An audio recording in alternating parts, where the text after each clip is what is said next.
l'intervention de l'architecte en fait est un domaine très varié.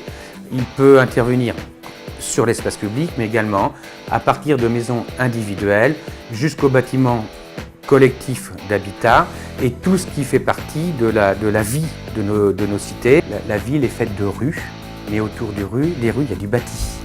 Et c'est ce qui crée la ville. Donc on est générateur d'espace. Des rues, des places, une ville est faite de cathédrales, de halles, de mairies, des habitations. C'est ce qui crée un quartier, c'est ce qui crée la ville. Et ça, je pense que l'architecte est créateur de cette... architecte urbaniste, j'entends, est créateur de la ville. Dans notre profession, on trouve des architectes qui construisent des bâtiments, des maisons individuelles, des bâtiments collectifs. Et au-delà de ça, on trouve des architectes très performants qui sont, je dirais, les architectes utopiques qui influencent toute la génération des jeunes architectes, comme Jean Nouvel, comme Christian de Port-Sampard, et également des architectes comme Pey qui ont construit le musée du Louvre, ou moi le bâtiment que je trouve le plus beau, c'est l'Arche de la Défense. À la base, l'architecte doit toujours dessiner à la main ses croquis, c'est ce qui lui permet de concevoir ses espaces.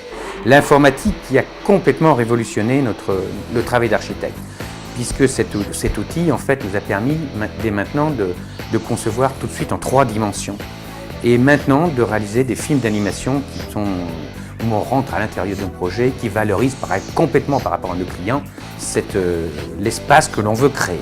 Les collaborateurs directs de l'architecte, qui sont soit intégrés à l'agence ou soit en profession indépendante à l'extérieur. Donc c'est d'abord le dessinateur qui va saisir le projet, l'économiste qui va qui va décrire et chiffrer le projet, et le conducteur de travaux qui va réaliser et construire le projet.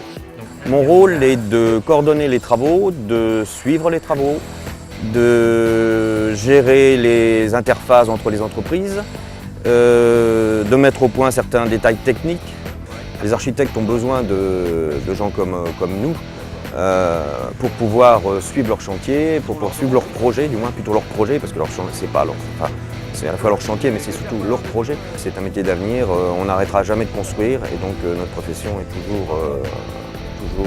sera toujours aussi importante et sera toujours aussi tant demandée. Le métier d'architecte est un métier passionnant. C'est tous les jours qu'on se rend compte qu'il y a des nouvelles technologies qui font que nos projets deviendront de plus en plus contemporains et adaptés à la demande de nos clients.